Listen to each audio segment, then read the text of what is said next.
Hi guys, and welcome to the channel. In today's episode we've got door tops.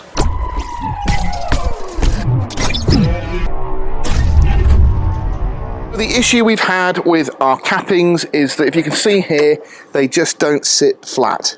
That is not wide enough to fit over our door. Now, is it the door or is it the capping? I don't know, but I'm certainly not happy with how they're sitting on there, and that just won't do. So what I've decided to do is actually buy another set of front door cappings for YRM, because these are not YRM cappings. There's a different manufacturer who makes those. They make them to fit. Now, YRM don't do, at the moment, second row door cappings. I have asked them to look into it, but I need to get the build on track. So I'm going to modify some of their front door cappings. So it's very similar design. The only difference is we have to chop it and drill a hole. So we'll take this one off, and here we have one of the ones we've already seen. This is a YRM door capping. I like the galv finish on it much better. It's already dull. So let's see if this sits on any better. Look at that, straight on. I mean, how is that perfect and the other one just completely wrong? It's perfectly on there.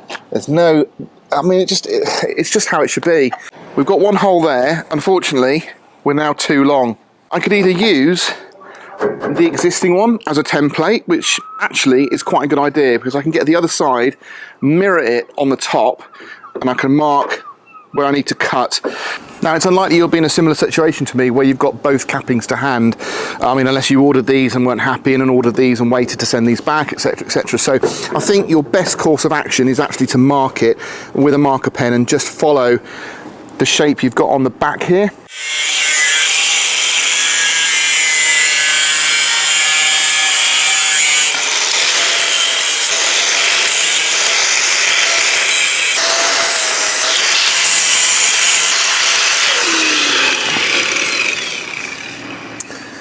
Right, so happy with the main shape.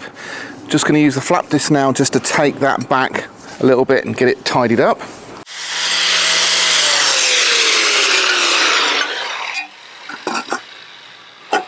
There we go. So pretty happy with those. Right, so we've got our foam gasket in place on the actual capping itself. That means that when we take the cappings off to paint, this will stay on, because these aren't getting painted at all. We're going to drop it in place and hope it all fits as it should. Oh my goodness.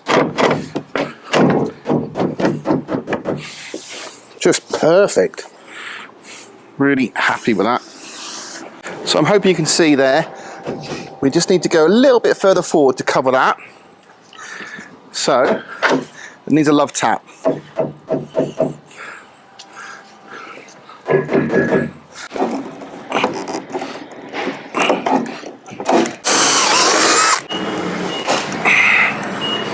Right, so we do need to put another one at the front to make sure it locks down.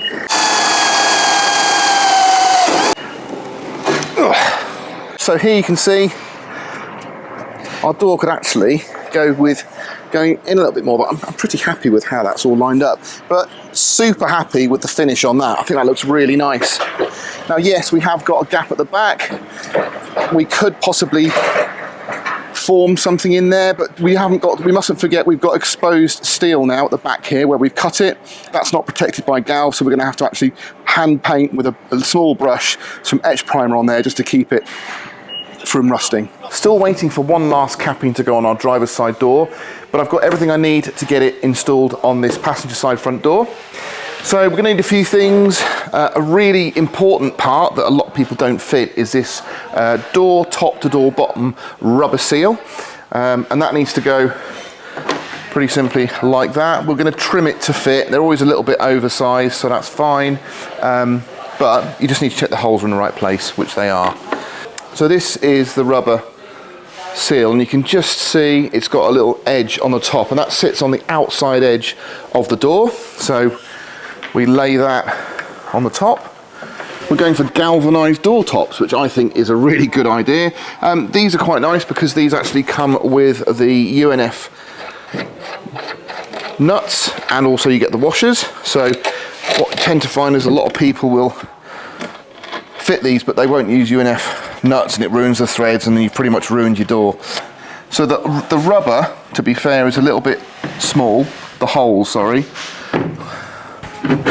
Wow. Thought that was going to be a bit of a struggle, but it's not. Okay.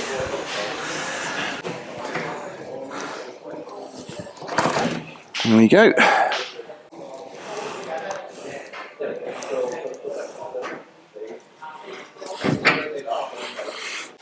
So we've got the same shape in there. I think that looks good. Now hopefully we're going to be taking our door tops on and off quite a bit, so I do want to make sure that they constantly come undone easily. So I am going to use some copper grease. Right, so you need to do these evenly.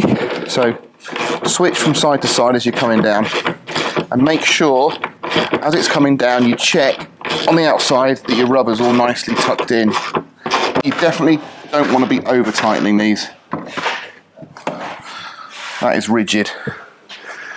Okay, let's have a look at our first door close, shall we?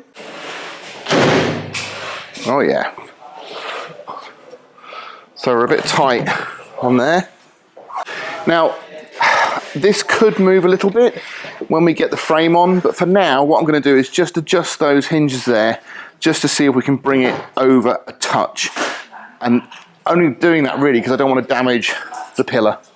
I'm not convinced that we've got it over enough, but we'll see. Okay, just gently let go.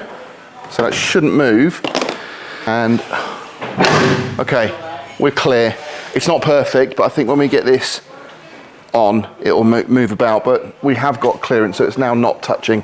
Now you do see quite a few series and Defenders, I guess, with these series split doors without the actual capping in the middle, and that's why I think it's such a mistake, because you really don't have anywhere near as a strong base to actually mount your door top. So, you know, if you're thinking of doing this whole sort of split door system, I would definitely recommend you invest in these cappings. I mean, they are pretty minimal price wise, and they just make the doors come together so much better.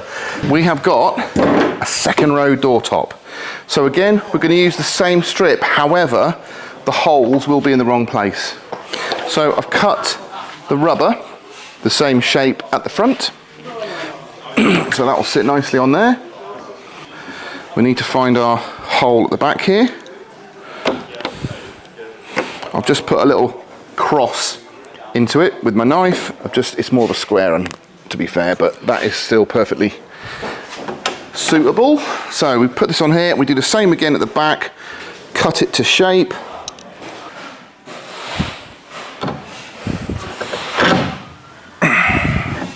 Now we have to be a bit careful here because, do you remember we modified the cappings? So the holes might not be as good as the front, but they seem to be good. So hopefully you can see we've got quite a big gap in here, and I need to obviously pull the window down using the nuts. So I wouldn't recommend using a power ratchet on here. You want to be able to hear when things aren't happy. Just going to check my seal on the outside. So I'm just keeping an eye on this line the whole time. That's really solid.